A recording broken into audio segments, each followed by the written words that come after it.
welcome back to another episode of Chatterbox with me, Mel Biggs. This is the podcast where usually I would be sitting down and interviewing a folk musician from across the world, but in this instance, it's actually another folk musician interviewing me. Yes, I wasn't able to get anybody better for my January special, so you're having to put up with listening to me yabbering on. Hopefully that's interesting to you. Just as I came to sit down and do the final edit on this, I realised I should probably explain that the reason you're listening to an interview about me on my own podcast is because my lovely Mel's Angels Patreon crew requested it. So here you go. This is for your listening pleasure because of my wonderful Patreon followers. Thank you. Actually, it was wonderful to sit down with Jo at her house. I'm very familiar with the cottage, as you will actually get to find out about how I got to know Jo.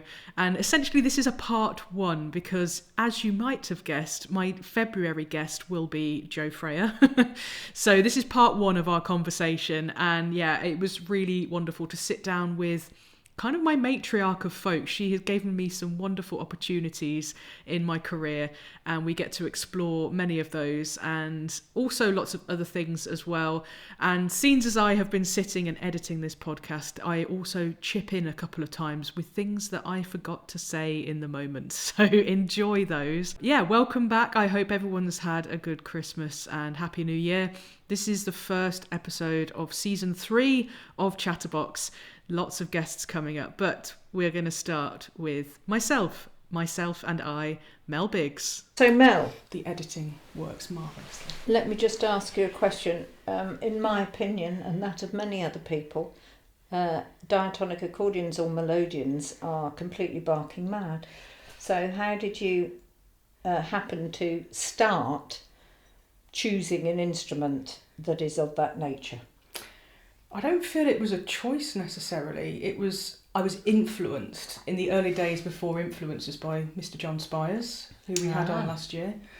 And I remember him and Mr. Bowden came and played in the village, and I saw them as young people on the scene. And at that point, I wasn't that into the scene. I was a Morris dancer, Morris musician. And I thought, oh, that looks interesting. And then it just sat in my brain for a bit. And then it was only when I went to university that there was a spare one just sat in the middle of the Morris practice room.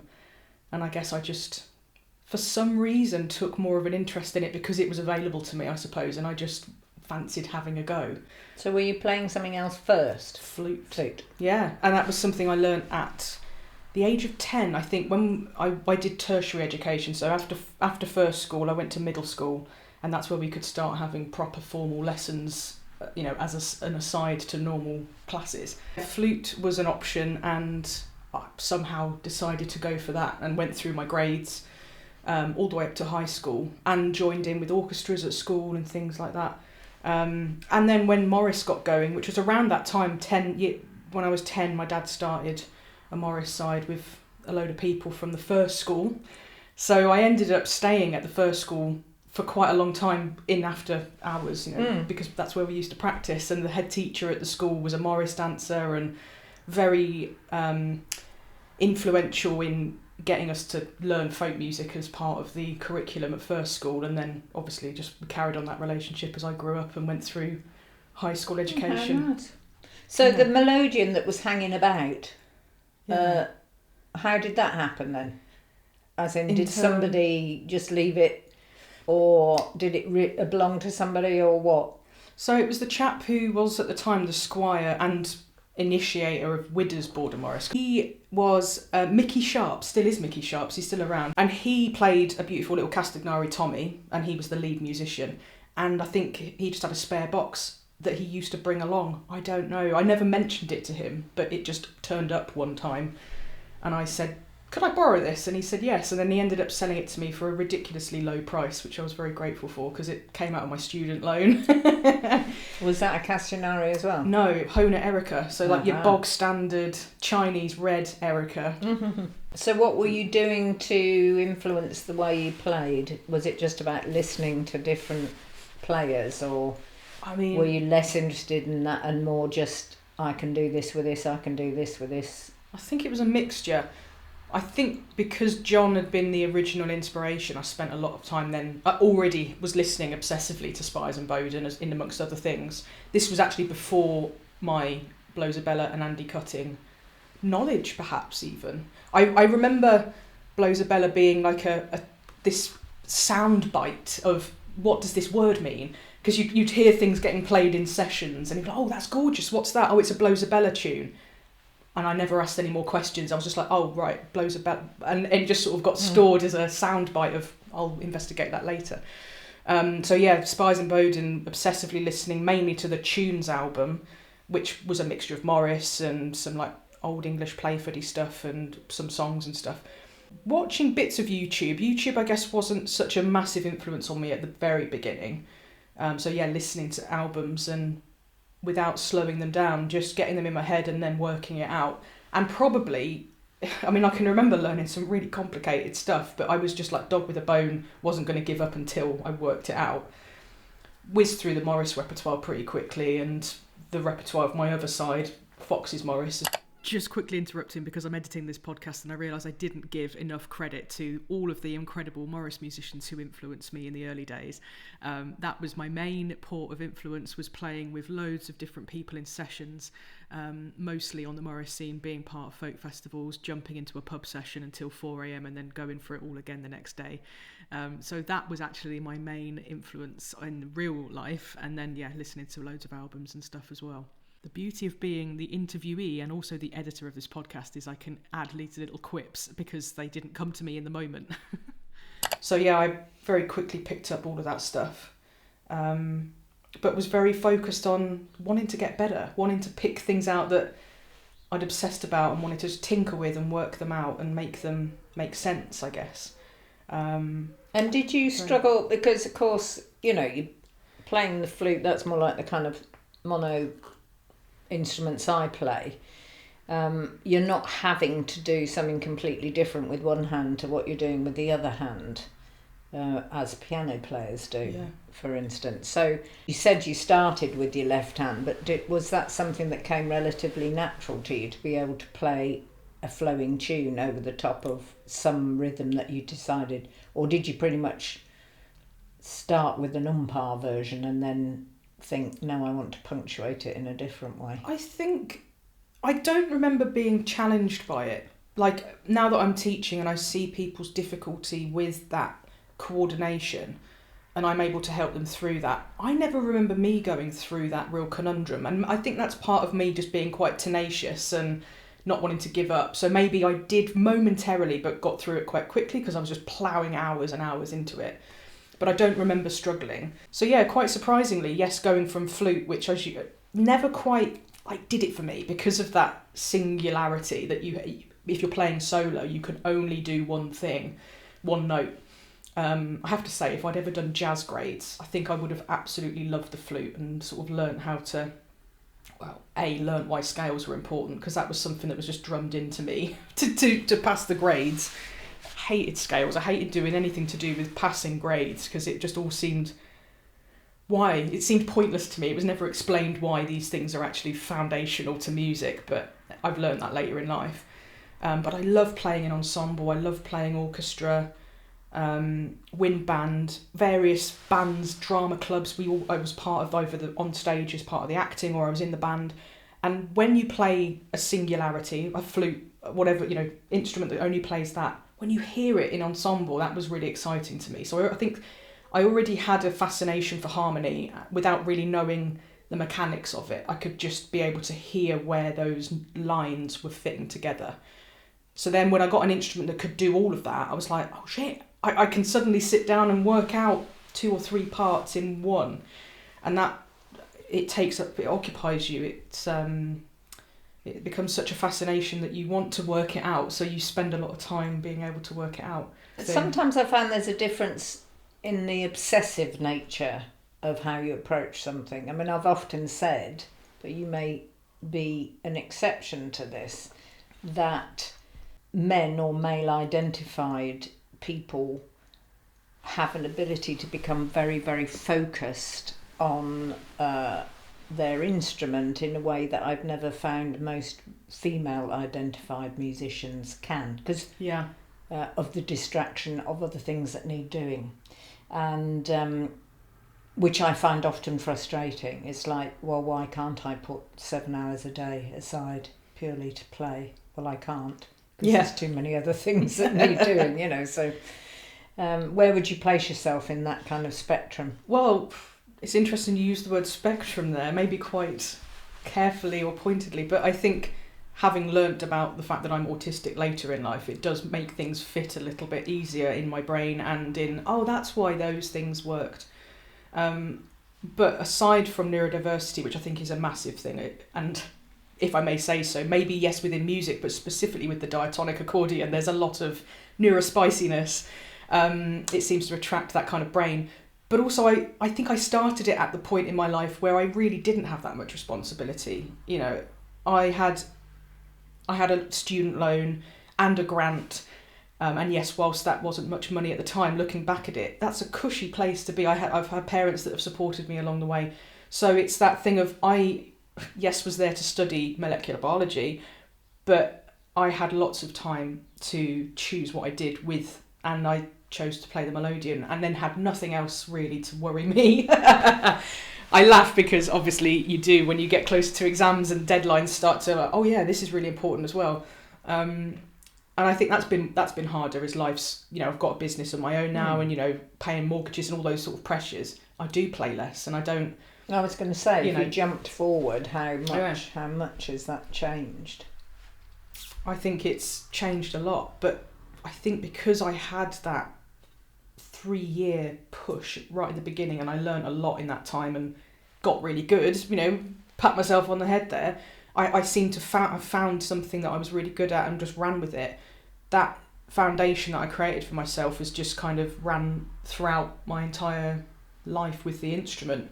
So yes, whilst I don't play barely at all really in comparison now, all of that's embedded, it's still there, I can still pick it up, I can still learn quickly, I can sight read because I've taught myself how to sight read.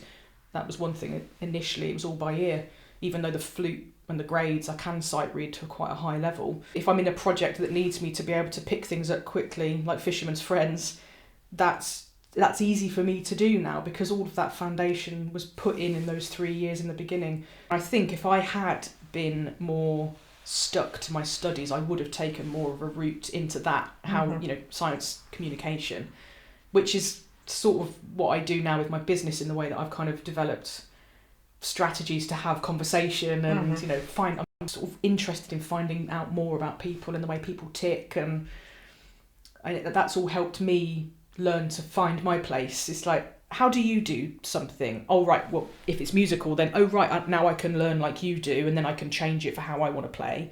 Or how do you run your life? I can remember literally asking certain people that along the way. And I think, again, that's a bit of neurospicy kind of interest, but also I never felt secure in what I was doing. So it was like, somebody tell me what to do, please, because I'm not really sure I'm doing it right or I'm going in the right direction. And to a large degree, that's still a question that I have in my mind, but I'm more settled in the direction I've chosen now. And when you were doing your Morris dancing stuff and you were having your 3 years of high focus on the instrument, presumably you weren't just focusing on Morris dancing. So kind of what happened in that time and what happened next? Yeah, Morris was, a nice, it is and still is, even though I do less of it now, but it was the rhythm that life ran round because it's all year. There's always that ritualistic element to it. The festivals that you're going to see the same people at, and you're going to be there on this particular time and nothing else matters apart from that festival and the people you meet there and the sessions that you play there. Probably exactly the same repertoire that you play there, but it all became a rhythm, a predictability that I really, really enjoyed and had a lot of learning and growing that I did. And I've forgotten the next part of your question. How you kind of moved, not on from, but to include other elements musically. Yeah. I mean, it all came from playing in sessions, which came from Morris because you'd be at a festival and you'd meet up with people.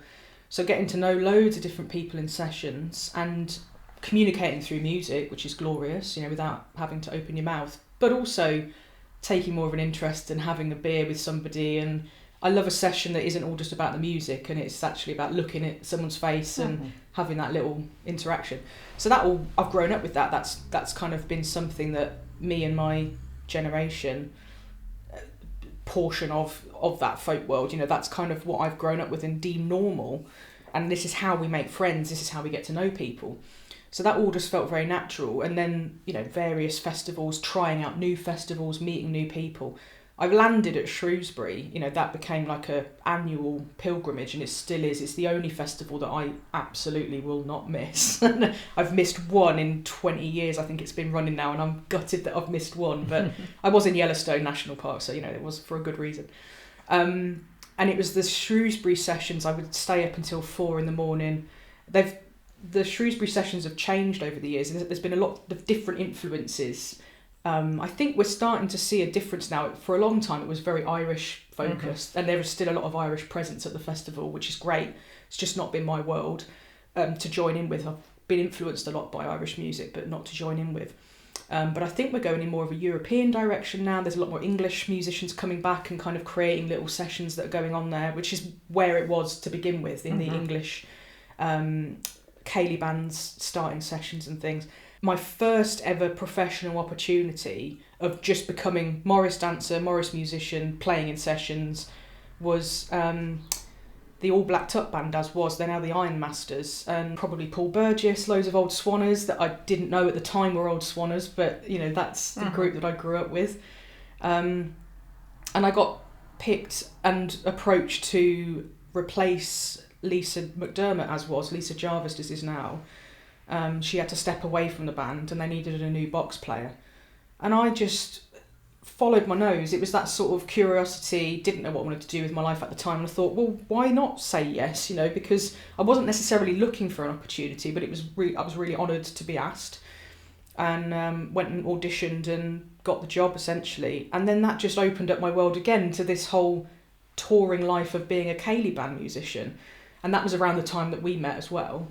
2013, I want to say, 2012. No, it was a bit earlier than that. I think 2012, 2011, 2012. And yeah, I probably was only in that band for 2.5 years or something like that. I thought I'd remembered you saying at the time as well that from your perspective, and this is just as I remember it, so correct me, that you felt shoehorned into their musical expectations rather than being allowed to kind of express where you might want something to go. I think I'd forgotten that, but I think that you're right.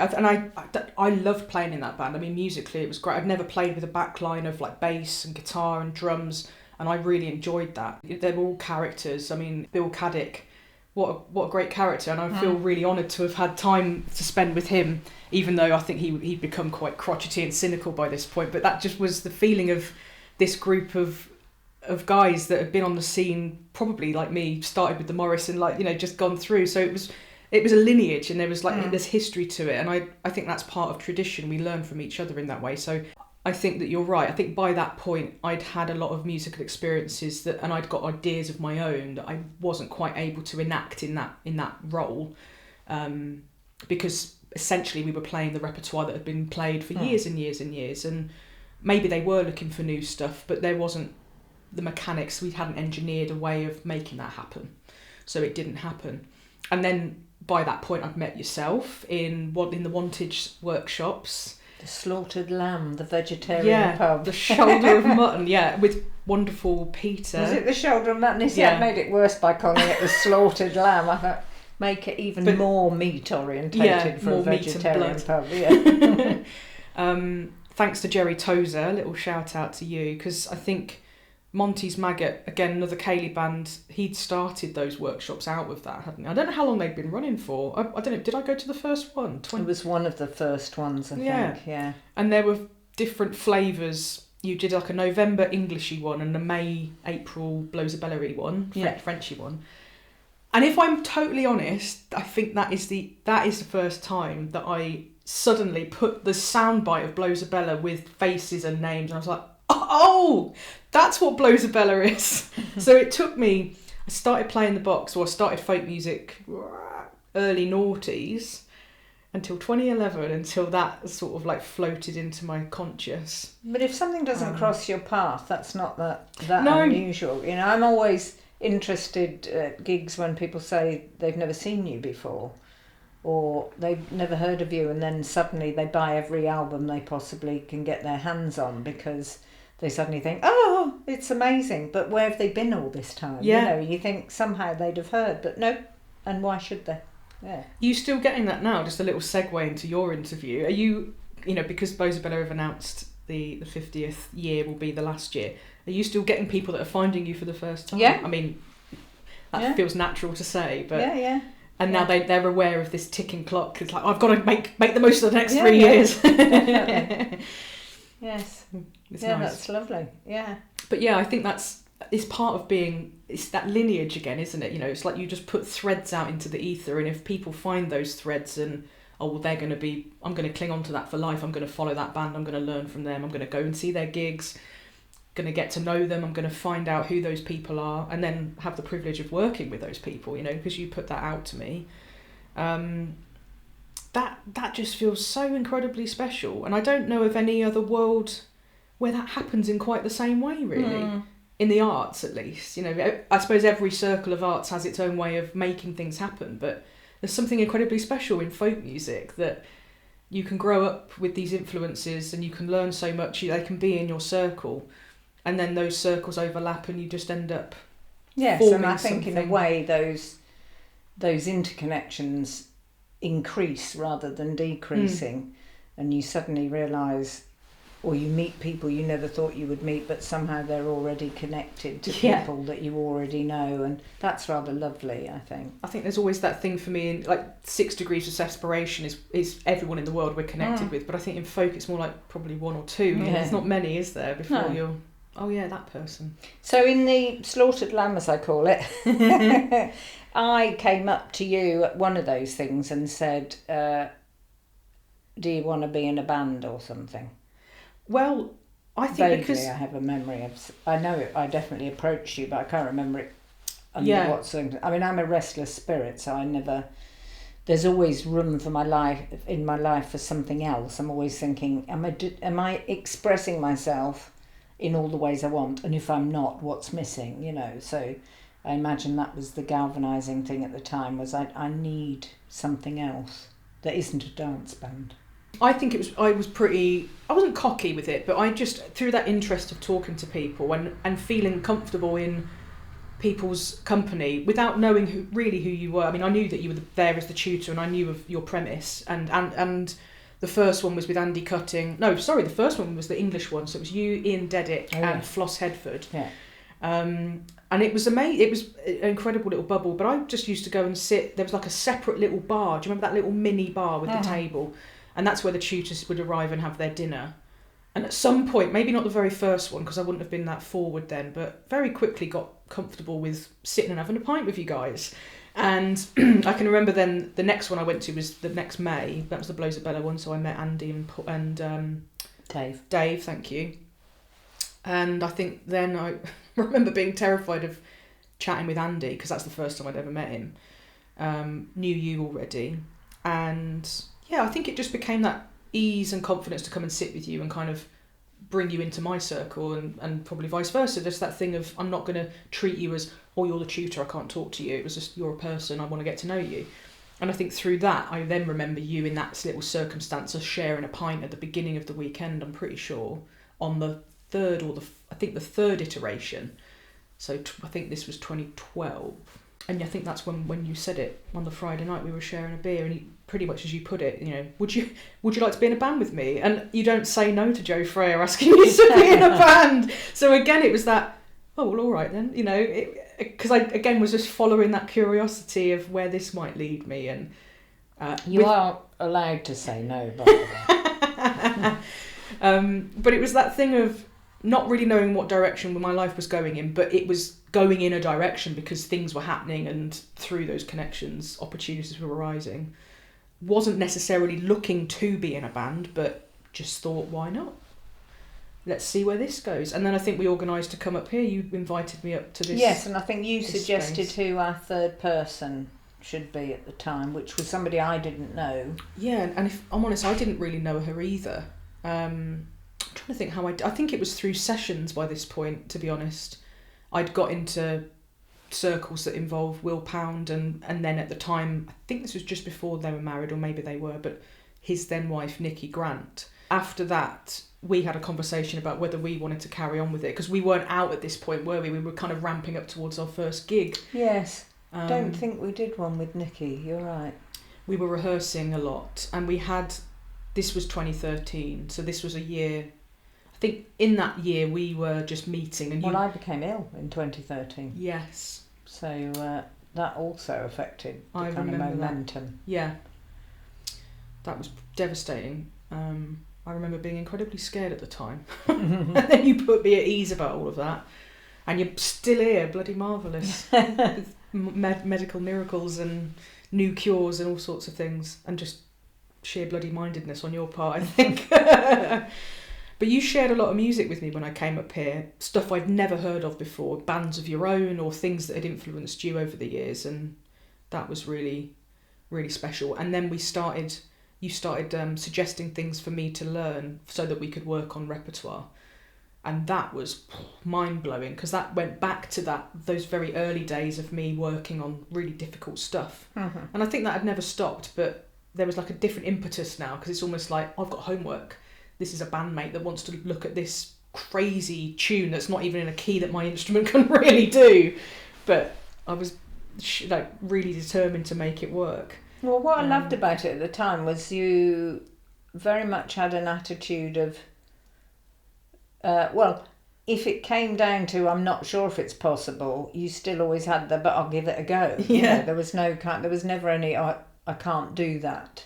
I remember seeing you with these ridiculous hand stretches trying to reach a button that's, 4 houses down here away. And then straight back for like an accidental, exactly. Something mental.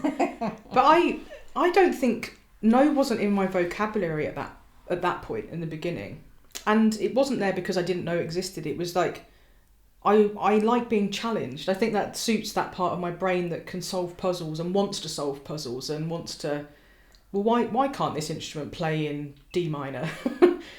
It can. You just have to maybe fudge a few notes or kind of leave something out, and that I like having those limitations to work with. I think if it was on flute, it might not have interested me as much, to be honest. It wouldn't have had the same. We would have come up with great music, and I did use the flute with Moirai, but it was more of a either does this fit on the box nicely, no, or would this piece actually suit something that sounds like a flute, rather than a default to the flute if I can't do it on the box. That was an electric time for me, and then I felt like the start of my career proper, because we were playing on stages that weren't dance focused, because that's the first time I'd ever done any kind of performance that wasn't dance to big audiences, and big meaning anything from 30 to 100 and 200 people. That was big to me. It still is. 30 people is massive to me, and that brought a lot of complication, as you well know. Still is. Performance is really hard. But in those early days, there's photos of me sucking my cheeks in and looking incredibly uncomfortable on stage. And I know that with yours and Sarah's guidance, I was able to, and my own work, not just your work, but I did a lot of work on myself to find a way of being comfortable up there. Just interrupting myself here to tell you about my Patreon, where you'll be able to get the extended edition of this podcast with an extra about half an hour, and also all of my guest tutors that have been here before, they all provide tutorials. I have the majority of the tutorials, so if you're interested in learning Melodeon from me, then you have various places to go online, but my Patreon would be the best place for start up for first timers. And then I have all of my guest tutor podcasts and Melodeon tutorials, and if you don't play a Melodeon, then there are things for you there as well. So do check out the link in the show notes if you would like to support my Patreon by becoming a paid member, and that would be very, very helpful for me. Thank you so much to everybody who supports me on Patreon. I really appreciate it. It helps me pay my guests, it helps me pay my bills, and it's incredible that you are able to do that. So thank you for everyone who is there. Long time, short time, it's up to you. Now back to the interview with me. So you mentioned Fisherman's Friends. Was that something that came out of the blue? Was that a recommendation? I had never had an opportunity like that, and I've always loved musical theatre. It's been a family thing since we were little kids. I guess it was a dream, but I never thought it would come true, where we just have those things in our heads. A classic example of where you make your own luck. Yeah. When people say you've been lucky, it's like, well, somebody once said to me, no, it's not luck, Joe. It's taking the opportunities that present themselves. The only bit of luck is being potentially in the right place at the right time. I feel like that Sam Sweeney has said something like that, so I don't know if it was him, but it's a saying that a lot of people say, and I think it's important to realise, because I've had people say to me, oh, you're so lucky, about all sorts of things that I have worked fucking hard to create in my life, or put myself in certain positions, and I don't do that methodically. It's just that circle overlapping thing that, you just follow your nose and you think, I want to get to know that person.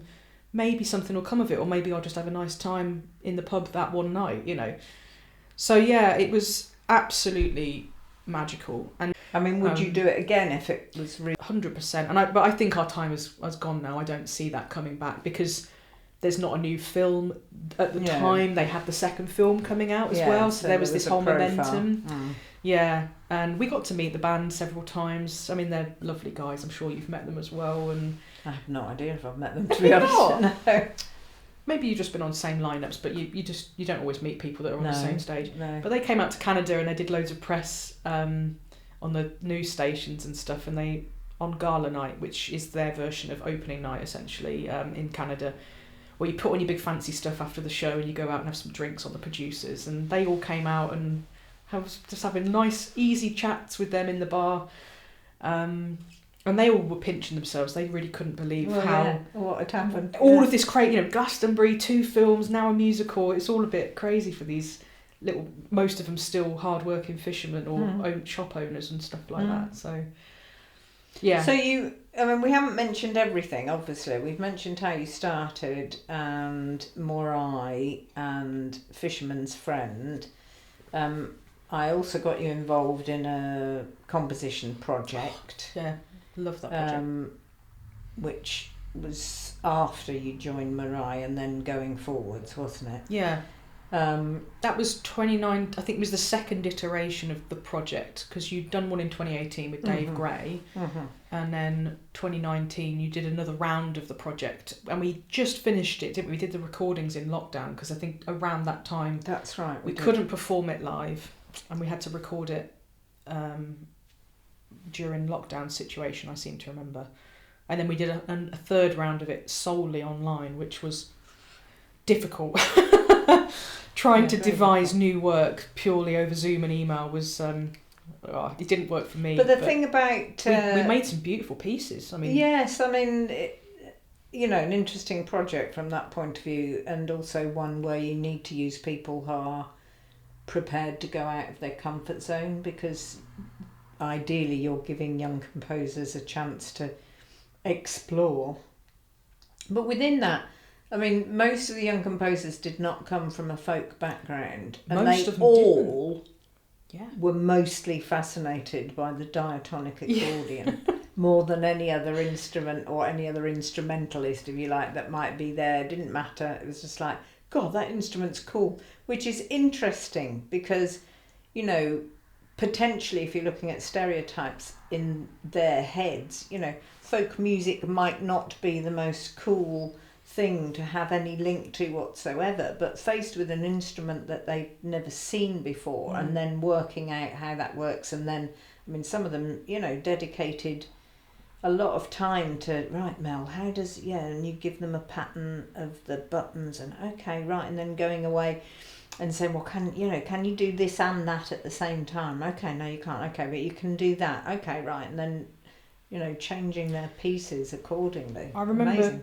Keelan particularly, which he was I recently listened back to some of those pieces because they were fascinating, and Keelan particularly was interested in jazz composition, and it was actually more of an atonal piece in the end. I seem to remember it went everywhere, didn't it? There were a lot of different sharps and flats all within the same stave, and it was gymnastic for me, let's put it like that. But I can remember he'd written things that I had that in, I've got it in this octave, is that okay? And he'd be very open to that kind of dialogue in the end. And happy to adjust his planned score to accommodate that. I can remember that one of the points. I was just going to say, one of the points of the project was to remove that barrier between musician and composer, because actually, when I read up about the history of composition, we've moved away from how it was originally, when composers used musicians to inform them in order to be able to develop their work. It was never a one-way process, as in you play this. Right. It's like, well, I could play it like this, or I could play it like that, or I could add this in. Oh yes, okay. As far as I understand it historically, and now and then we moved on to a point where not only does the composer have to put everything in, including expression marks, but it's then reinterpreted by a conductor. So my idea was to remove all that, as well as mix up the genres and the instruments, was to remove all those barriers and say, right, this is a communication process to create the piece of music that you have in mind, but will be in conjunction with how the musicians say things may be possible or not. It was really interesting the way it worked. I think it was the first time I'd ever worked other than within us as a band, you know, because when you are a trio, everyone's involved in the conception of creation of stuff. But as an ensemble where you had more than, well, it was kind of the hierarchy in the room. So, you know, there was Annie Whitehead essentially leading that you were in the room as well, but you were kind of more backed off managing the whole thing, and Annie Whitehead had more of an overview and, you know, bringing things in and out, kind of the conduit, I guess, between the young person and the band. And then there was obviously the ensemble of musicians, and there were conversations that went between us, but it was mostly Annie, young person, us, and then vice versa. And some young people that felt more confident and comfortable with that would, you know, speak with us directly. That was the first time I'd had that, but the pieces where they started to where they ended up, that whole process was fascinating, really, and I hadn't appreciated the history of, you know, your research into why you started the project. We had Judith Weir and Chris Woods and Annie Whitehead involved in that. How did you meet those people? How did your circles overlap to meet those people and get them involved in this project?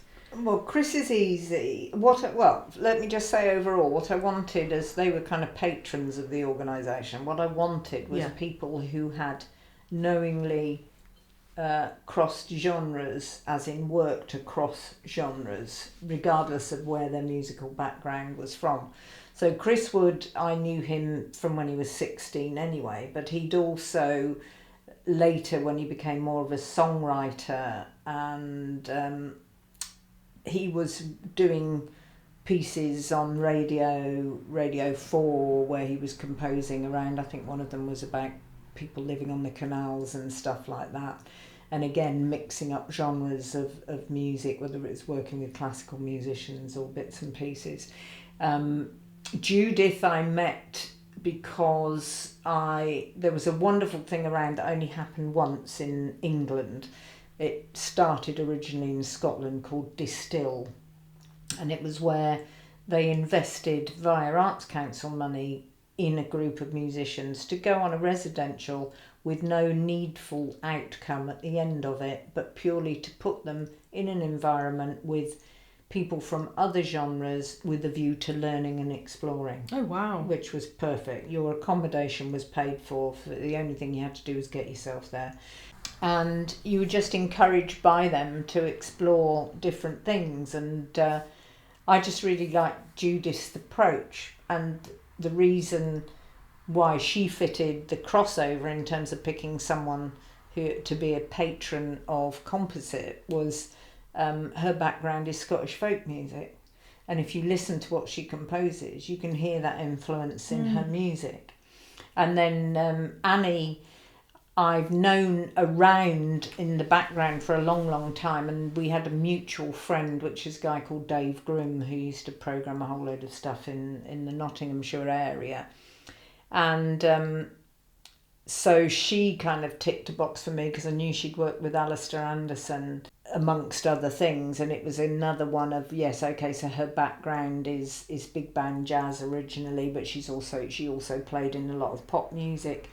and this folk crossover stuff. So again, that's why they were three kind of patrons. It made sense, and to have them come along and be involved in any way they could. I don't think Chris made it more than once actually, but certainly Judith came along to listen at least a few times, and Annie came in.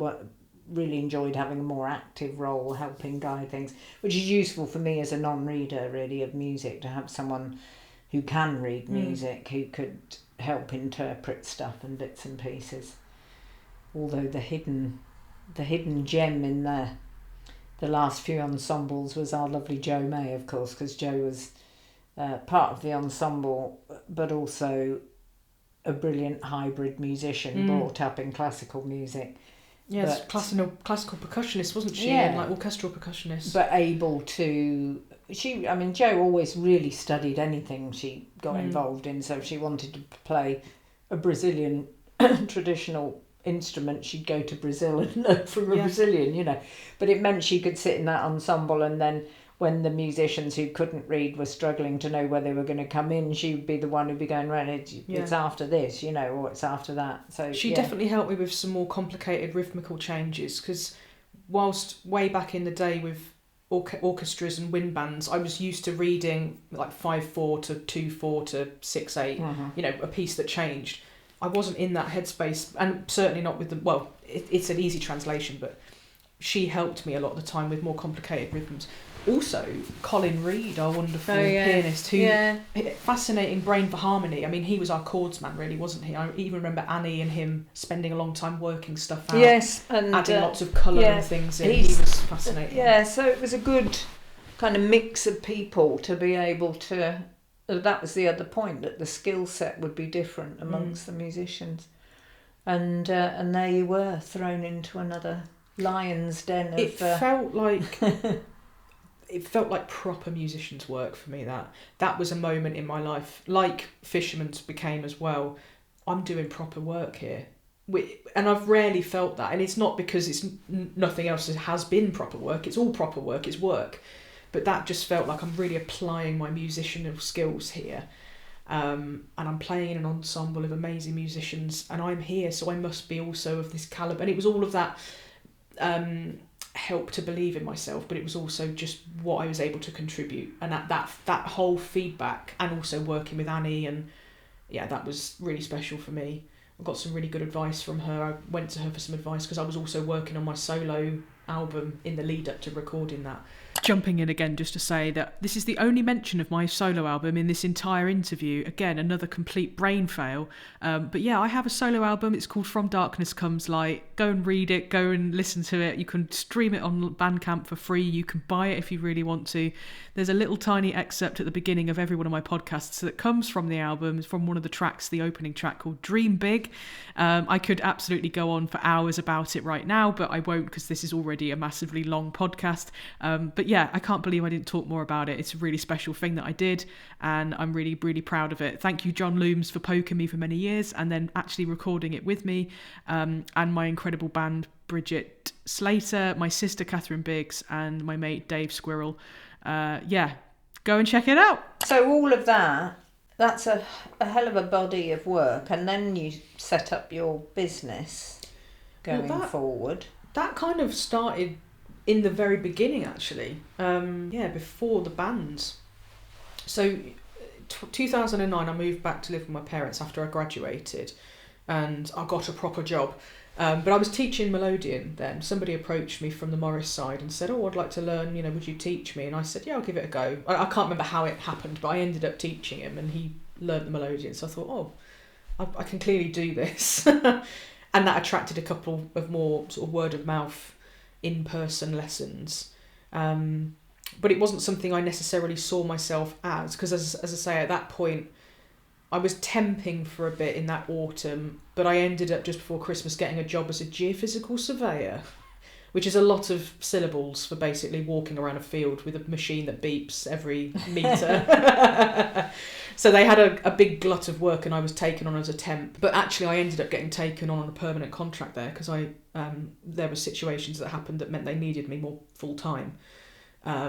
So yes, I would work in the week there, and then I'd be at festivals or, you know, whatever at the weekend. That was my life for 3 years. But the work ended up grinding me down, and I must have been teaching a little bit around that time. And then I decided, do you know what? I don't want to do this work, but what I really want to do is go back to college and study art, which is what I always really wanted to do when I was 18. But I thought science would be more sensible. And actually it was doing that foundation art degree that I realised that I could be creative. It's almost like I allowed myself to be creative, and that, as well as the visual stuff, the photography, everything I was doing, that's where the music really started to be more of a focal point in my life. And I was teaching a lot more. Somebody approached me to teach them online, which I was a bit sceptical of in the first place, because I thought internet lag and all sorts of issues. I thought, well, let's give it a go and see how it goes. And then it just went poof. And I thought, oh, this could actually take off. And this was the point where I might have been thinking, I'd got all blacked up. I think at this point, yeah, we were in cahoots. We were starting Moirai. So whilst I wasn't looking for this, I was like, well, if this is going to be a thing, I don't think touring life as a musician is going to suit me. I don't think I want a whole list of bands that I'll play in, because I will get tired.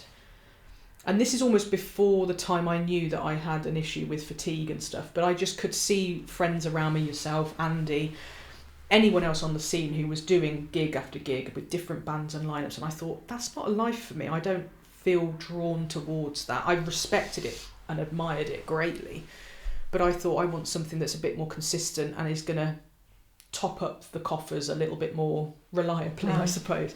So teaching was where I put my eggs, if you like. I kind of filled my basket, and I put a lot of time and effort into giving myself a brand and buying a website and and somebody set it up. I had some help from Helena Painting, shout out, thank you Helena for helping me get started. She was actually the first person I taught online as well, so I've got a lot to owe her for. And yeah, I mean, it took off, and it just never stopped really until I did, and I was like, oh, I'm now completely burnt out. And that's when lockdown happened, and I slightly redesigned the business to leave me some more time to do other things. I didn't want to be online as much as I was, and so the business is really, like, I've put a lot of time into thinking about not only how I teach, but how that translates to online as well. And I had some mentoring from a amazing woman, lives in America now, but she's Swedish, Pamela Vick Grimm. Shout out Pamela as well, because she helped me build the online course, which, you know, is very successful even now. Launched that in 2018, my pick up and play course. And I basically, through her mentoring, to build my confidence enough to believe that I could do it, and then build the course with me, with her son, filming it and going to America and having that whole process of, she helped me organise how I taught. So up until that point, I'd just done it, and I just was able to bespoke what I did to whoever was in front of me. But I didn't really ever sit down and think of what my methodology was, or like compartmentalising that. And she coached me to see that if I did that, then I had a brand, I had a product, I had something I could sell, because you've been able to think about what it is you do and how you can then communicate that in different ways, whether it be through video or writing it down, and that was really useful time. I mean, it took about 3 years of that before we made the course for various reasons, but mostly to do with just me needing to get my head in gear that I could do it. But yeah, I mean, just being able to put it all down and then launch it. And then since then, everything I do now that builds onto the brand, if you like, I'm thinking about, well, where does this fit in? What gap am I missing? Who aren't I able to reach, you know, in terms of financial or time commitment or ability commitment? And I feel like since 2020, when I launched Patreon, I'm now kind of got this whole span of, there's something for everyone, which feels nice, because I want people to be able to play the instrument. I want people to be able to access it, and I have a lot of people that come to me asking those questions, and it's nice to be able to go, oh, well, I've got this. You know, go. I was going to say, are you also informed by the needs of your participants? As in, do they kind of sometimes put a little flag in your head and you think, oh yeah, that would be a really good thing to add in somewhere. Or Absolutely. And I think even more now that I've got the structure that I've got, from teaching one-to-one, which has never stopped, all the way up to the online courses. I've got online classes, which I did do live, but they're pre-recorded now on the website. Patreon, which is still live every month, but pre-recorded as well. Guest tutors. I always want feedback. I don't always get it because I think people have got busy lives and they just watch it and they enjoy it, but they don't always feedback. And that's a little bit of a bugbear sometimes because it's like, just tell me. It's that thing of, tell me I'm doing it well. But I know I am doing it well now and I do get that feedback. But I am able to see, there's this little gap and I could teach something that just does this, or I could get somebody in that could teach this better because they live in that world more, for instance. And that's the beauty of the guest tutors.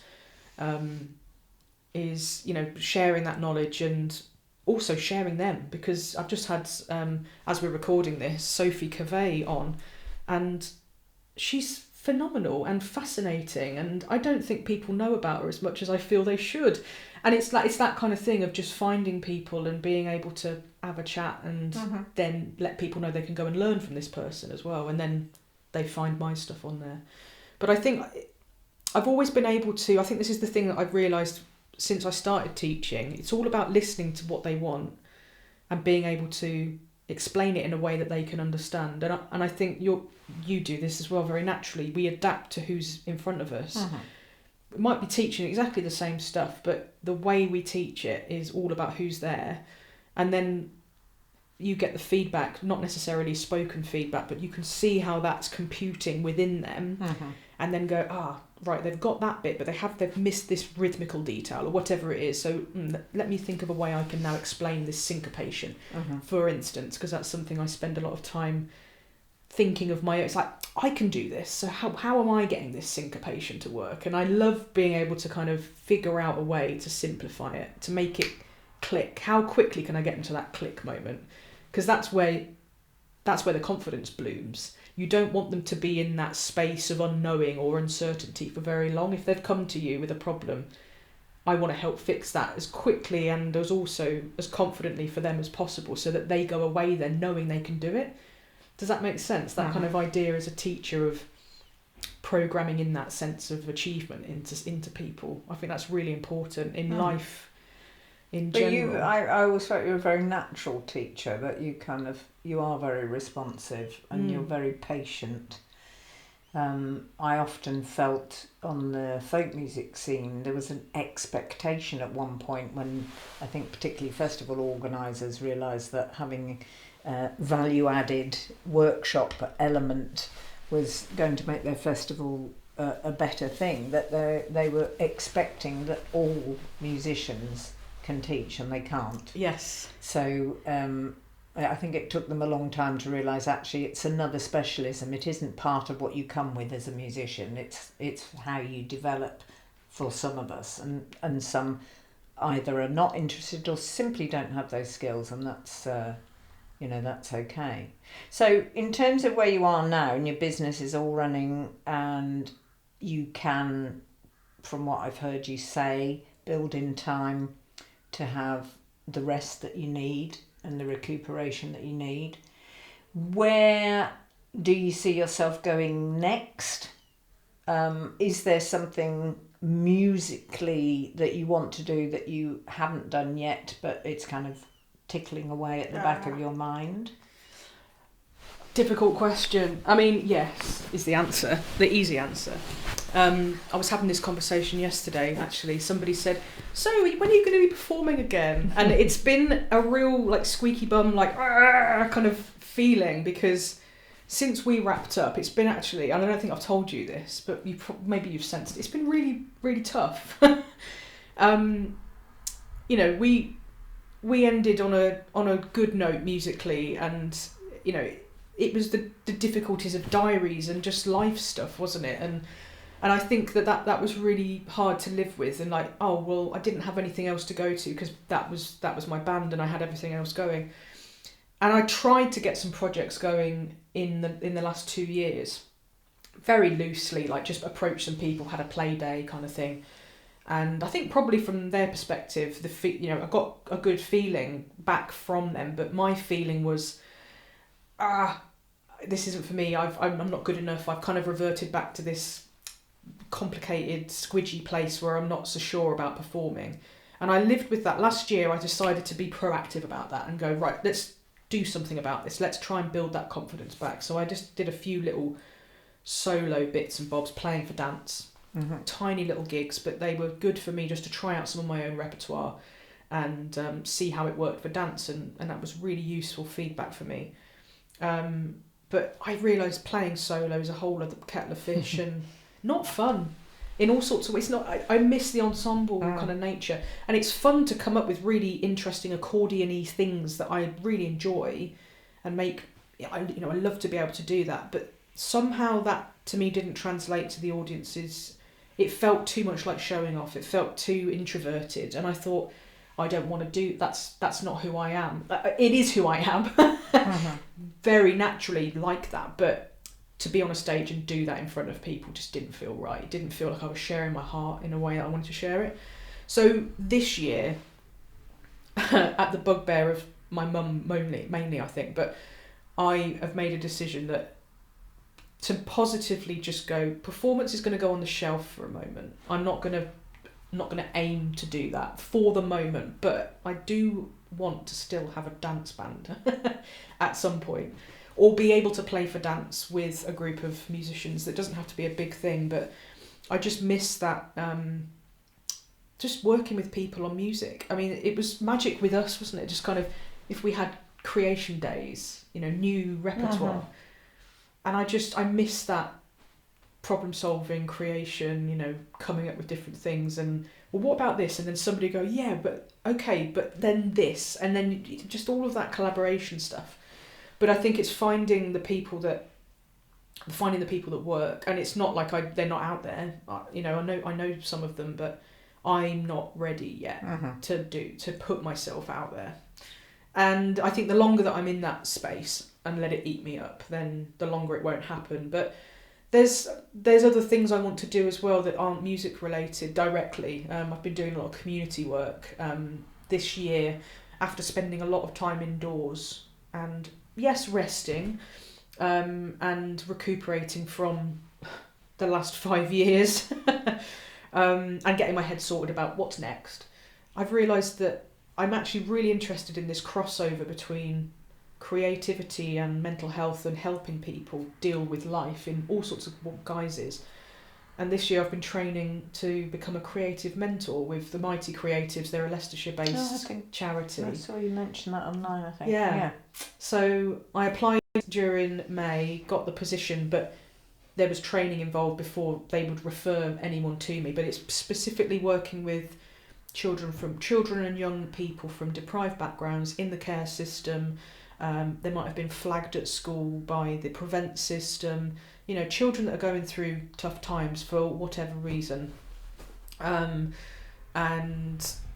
we are there as creative mentors to just make a relationship, build a relationship through creativity in whatever lens that is. So I've had a lot of fun this year building a creative kit of all sorts of art activities, squeaky things. Wonderful Joe May, their family has been very kind and let me become custodian of some of her instruments. So I went and had a rummage through her hand because she had such a massive stash. She worked a lot in schools, so there was loads of multiples of things and a lot of beautiful African instruments made of seed pods and gorgeous objects. So I've got some of those things. I'm working with People Express, who is a local arts charity, and we've got a big festival next April, and I'm doing some projects and coordinating other artists that are involved in that, and that's fun and exciting, and I get to see another side of the job, not just as a musician, but I'm kind of coordinating people to do things and meeting community groups and running community groups, and I'm really enjoying that work. But it's a lot on top of what I was already doing.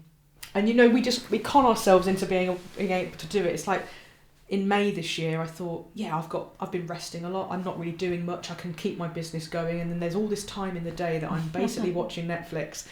I'll do some extra things. And then this end of the year, I'm like, I took on too many things. But I didn't feel that I was. And it's frustrating. I know that you must go through the same thing of, you suddenly realise, oh, I'm doing too much, but I didn't realise I was saying yes to too many things. And... Yeah, I mean, getting the balance right. And also these things aren't fixed, are they, Mel? I mean, that can change. So you take something on in good faith, and then something, say like with me, there'll be a downturn in whatever my immune system decides to do, and you think, oh, you know, I've got another virus or something, and then that affects your ability to do things. I mean, mostly I haven't not had to do things, but I am much more measured about thinking, actually, I've got this, and this. I'm not putting anything in that gap there, because even though I know I'll work at home or practice, or heaven forbid I have enough time to be creative, which is lovely when I do, but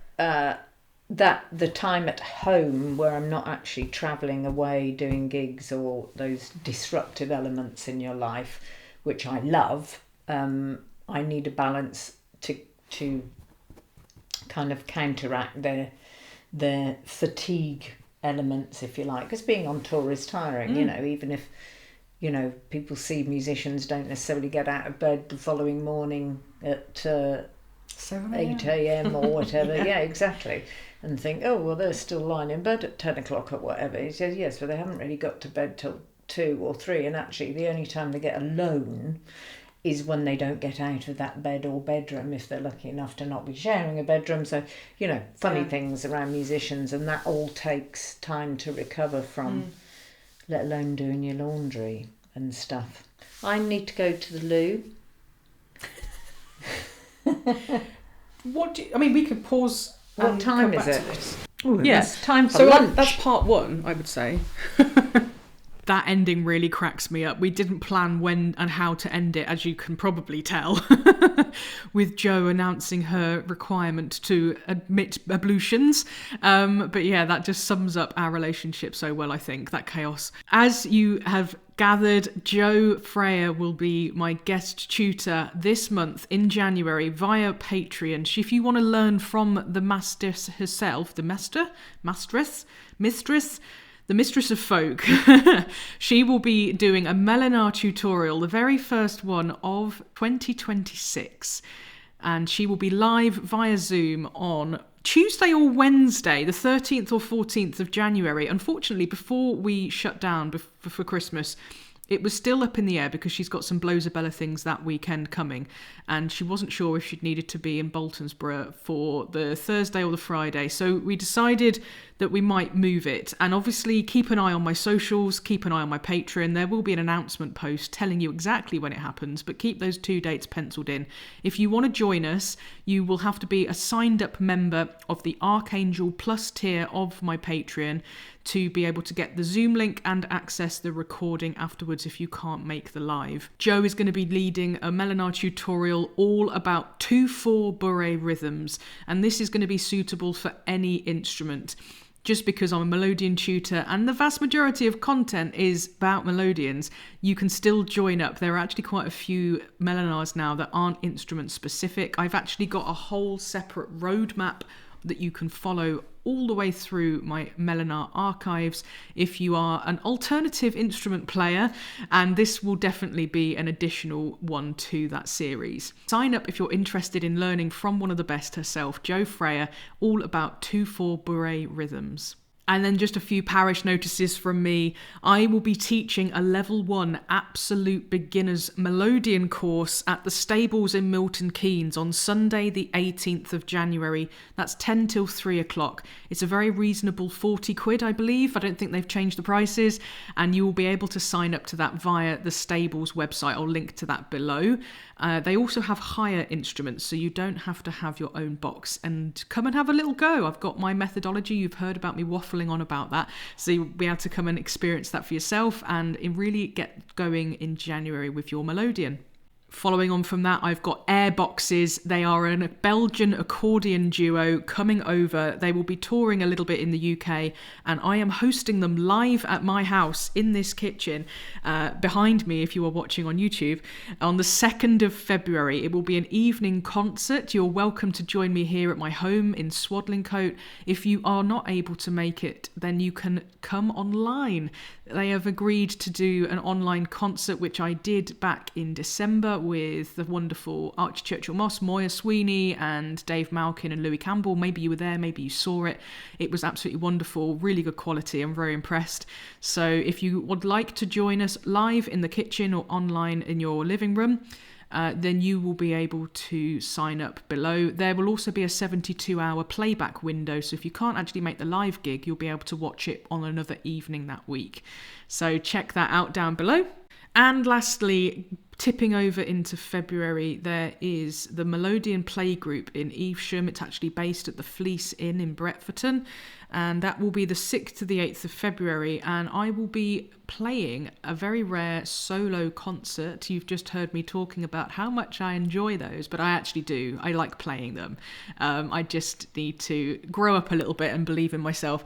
That will be on the 8th of February, the Sunday afternoon, in the barn at the Fleece. I'm really grateful to have the opportunity to play there. That's somewhere that was very special to me growing up. One of the very heart places that I learnt a lot of my stuff as a kid. And I will be sharing the stage with Cohen Braithwaite Kilcoyne, who was my guest this time last year. So you will be able to see him live too. Tickets available via the Fleece, and the link to that is in the show notes below. Thank you so much for listening. If you have been here for the whole 3 seasons, you're amazing. Thank you very much. Well done. And if you are joining us for the very first time, hello, welcome. I have lots of things online via my YouTube channel. Please don't forget to subscribe. It costs you nothing and it really helps me out. Also, if you can part with a bit of cash, it really helps keep the coffers flowing. It helps me pay my guests. Please consider signing up to my Patreon. You can sign up for free, but it doesn't really get you anything. And there are various tiers of membership for different amounts of money that will unlock different amounts of content in the archive.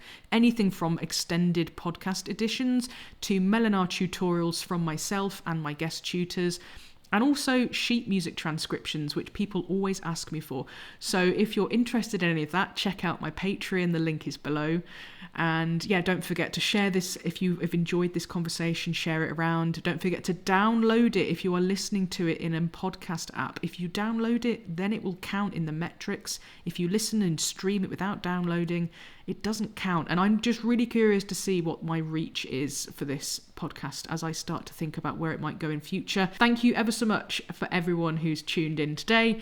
And I really look forward to bringing season 3's guests to your ears every month. So listen out for Joe Freya next month. Take care, and I'll see you next month. Cheers. Bye.